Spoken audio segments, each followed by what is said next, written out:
Good morning everyone. Last video में हमने connective tissue में ब्लड पढ़ा था और आज हम ब्लड के सेल्स के बारे में बात कर लेते हैं।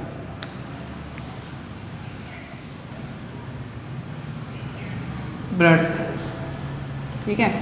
इसमें सबसे पहले हम बात करते हैं नंबर 1 आरबीसी, जिसे बोलते हैं एरिथ्रोसाइट्स, या इसका एक और नाम है red blood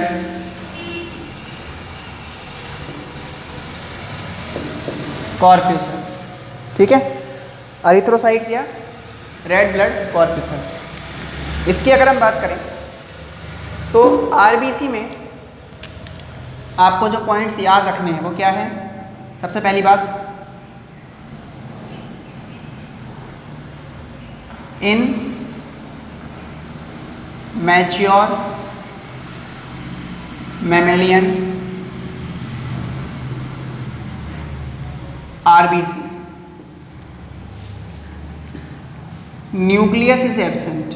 nucleus mature mammalian RBC में नहीं होता, इसलिए इन्हें बोलते हैं ई न्यूक्लिएटेड आरबीसी।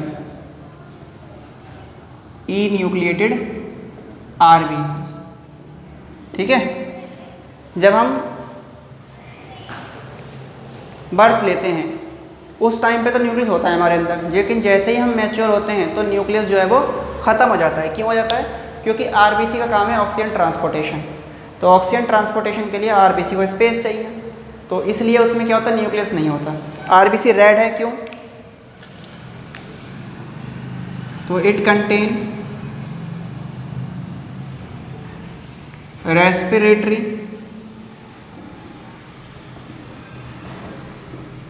पिगमेंट। इसमें रेस्पिरेटरी पिगमेंट होता है कॉल्ड हीमोग्लोबिन, ठीक है। ये सारी बातें हम लाइफ प्रोसेस वाले सेक्शन में डिटेल में कवर करेंगे, मतलब सर्कुलेशन वाले में कवर करेंगे इसको। तो ये बात क्लियर हो गई। आरबीसी काउंट देख लो।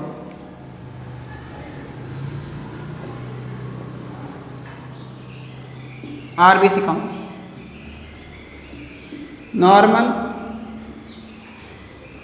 अडल्ट में जो आरबीसी काउंट है वो कितना होता है? 5.5 मिलियंस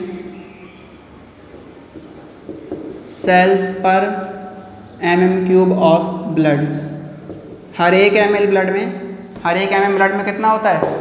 5.5 मिलियन सेल्स होती हैं आरबीसी की, ठीक है। और आरबीसी बनती कहाँ है?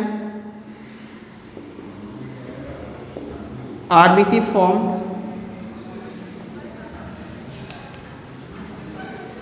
कहाँ बनती है आरबीसी, या आरबीसी प्रोडक्शन देखें अगर हम आरबीसी प्रोडक्शन, तो सबसे पहला है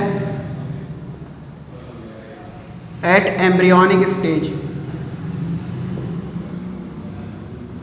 एम्ब्रियोनिक स्टेज में कौन बनाता है आरबीसी? लिवर बनाएगा। एम्ब्रियोनिक स्टेज में तो बनती हैं कहाँ पर? लिवर में।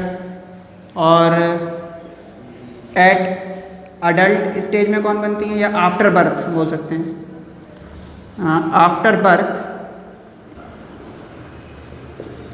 बर्थ के बाद आरबीसी बनाता है बोन मैरो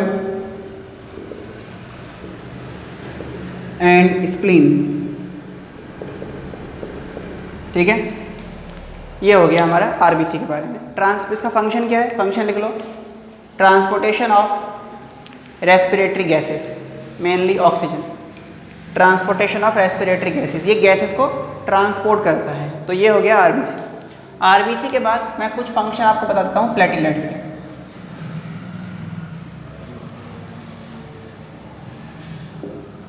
ये इसका काउंट अगर देखें कितना होता है इसका नंबर, तो 1.5 to 3 लाख सेल्स पर mm³ ऑफ ब्लड। हर एक ब्लड में 1.5 से 3 लाख के बीच में होती हैं ये सेल्स, ठीक है।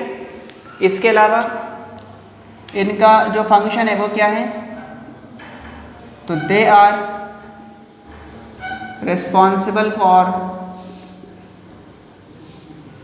ब्लड क्लॉटिंग, ये ब्लड क्लॉटिंग के लिए रिस्पॉन्सिबल है, ठीक है, क्लॉट बनाती हैं। तो ये हो गया आपका। अब एक पॉइंट आप नोट करके लिख लो, या बाद में लिखोगे, चलो ये ख़त्म हो गया। अब हम बात करते हैं इसके बाद क्या, अब हम समझते हैं WBC के बारे में। अब करते हैं इसको। अच्छा एक चीज़ और देखो, सब कैसे कर रहे हैं। लाइफ स्पैन अगर पूछे RBC का तो क्या बताएंगे इसका, 120 डेज। और आफ्टर डेथ, एक पॉइंट और लिखो RBC में, after death RBC stored in spleen, RBC spleen के अंदर स्टोर हो जाती है। स्प्लीन क्या है, लिम्फॉइड ऑर्गन है जिसमें मरने के बाद RBC स्टोर हो जाती है, इसलिए इसका एक और नाम है, also called graveyard reservoir of RBC, या फिर इसका एक और नाम है ऑल्सो कॉल्ड ब्लड बैंक। इसे ब्लड बैंक भी बोलते हैं क्योंकि RBC बनाता भी है ये, रिजर्व कर रखा ना, इसलिए ये क्वेश्चन NTSA में पूछा गया है, ठीक है। अब ये हो गया प्लेटलेट से पूरा हो गया। इसका लाइफ स्पैन देख लो कितना होता है,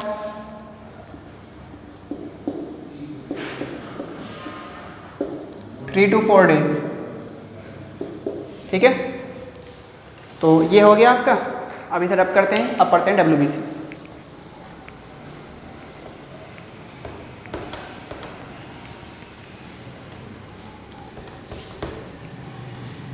अच्छा RBC का शेप पूछेगा तो क्या बताएंगे, ये तो पता ही है आपको, सेल वाले चैप्टर में बता ही चुका हूँ मैं, बाइकॉनकेव का शेप होता है।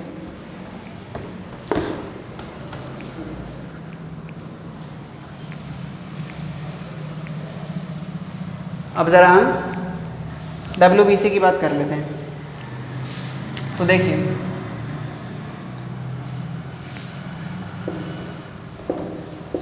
WBC जिसे कहते हैं हम ल्यूकोसाइट्स, इसका नंबर कितना है, काउंट अगर देखें तो अगर हम सारी WBC का काउंट देखेंगे तो उसे बोलेंगे टोटल ल्यूकोसाइट काउंट, जिसे शॉर्ट में बोलते हैं TLC। ये कितना होता है, ये होता है 5000 to 8000 सेल्स पर mm³ ऑफ ब्लड, ठीक है। अब WBC के टाइप देखो, जो हम कल आपको बता रहे थे, दो टाइप की है WBC। एक है ग्रैन्युलोसाइट्स, इसमें क्या होता है, हैज़ ग्रैन्यूल्स ऑन सरफेस, इसमें सरफेस पे ग्रैन्यूल्स देखे जाते हैं। और दूसरा है ए ग्रैन्युलो साइड्स, इसमें क्या होता है, ग्रैन्यूल्स आर एब्सेंट, ठीक है। आगे देखिए, अगर इनकी बात करें ग्रैनुलोसाइट्स की, तो इसमें तीन आती हैं हमारे पास।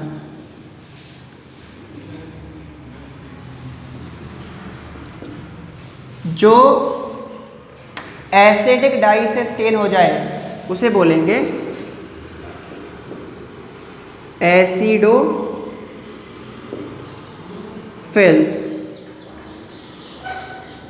एसिडोफिलस या एसिडोफिल्स, ठीक है। ये क्या होती हैं, stand bye acidic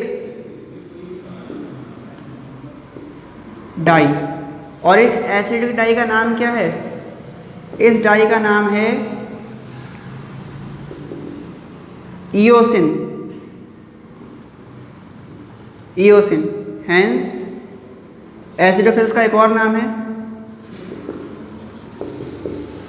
acidophils also called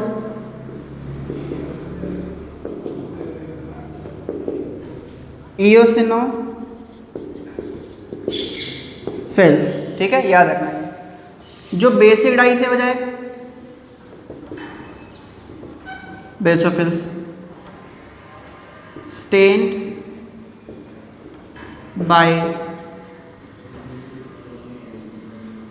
basic dye. जो दोनों से हो जाए न्यूट्रोफिल्स, स्टेन्ड बाय बोथ। ये दोनों से हो जाती है। सबसे ज़्यादा नंबर इन्हीं का होता है। ये होती है लगभग कितनी? ये होती है अबाउट 60% ऑफ टीएलसी। टीएलसी का लगभग 60% तो यही होती है। ये सबसे कम होती है अबाउट 0.3% ऑफ टीएलसी। ठीक है, टीएलसी का 0.3% है। ये कुछ एलर्जिक सब्सटेंस सिक्रेट करती है, सिक्रेट एलर्जिक सब्सटेंस, जैसे हिस्टामिन वगैरह का सिक्रेशन भी करती है। ठीक है, तो ये एलर्जिक रिएक्शन शो करेगी। जो न्यूट्रोफिल्स है ये फैगोसाइटिक नेचर की होती हैं, सब्सटेंस को किल करने का काम करेगी। जो फॉरेन पार्टिकल्स हैं उनको क्या करती है? ये किल करती है, एनगल्फ करेगी। ओहो सॉरी, ये जो है वाष्प आ गया है यहाँ पे। अब जो ए ग्लूकोसाइड्स हैं इसमें दो आते हैं, कौन कौन से? मोनोसाइट्स और लिम्फोसाइट्स। लिम्फोसाइट्स टोटल टीएलसी का 20 से 25% होती है। मोनोसाइट टोटल टीएलसी कितना होता है? मोनोसाइट होता है 7 से 8% के आसपास। ठीक है, मोनोसाइट और neutrophils both are phagocytic in nature. अब देखिए लिम्फोसाइट की अगर बात करेंगे तो तरह का है ये, बी लिम्फोसाइट और टी लिम्फोसाइट। जो बी लिम्फोसाइट है और टी लिम्फोसाइट है ये दोनों मिलकर क्या बनाती हैं? Both are responsible for production of antibody. ये एंटीबॉडी बनाने का काम करती हैं। डब्ल्यूबीसी कहाँ बनती हैं? ये भी बोन मैरो के द्वारा ही बनती हैं। ठीक है, तो ये हो गया हमारा पूरा डब्ल्यूबीसी भी तैयार। तो इसी के साथ हमने ब्लड कंप्लीट कर लिया, लगभग पढ़ लिया, उसके सारे सेल्स के बारे में पढ़ लिया।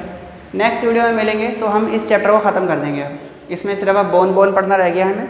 बोन, कार्टिलेज पढ़ेंगे और एक हम पढ़ेंगे लिम्फ। तो ये 3 चीज़ें पढ़ के हम अपने इस चैप्टर को कंप्लीट करेंगे। ठीक है, तो करके रखेंगे यहाँ तक, बाकी कंटिन्यू करेंगे नेक्स्ट वीडियो में। Thank you.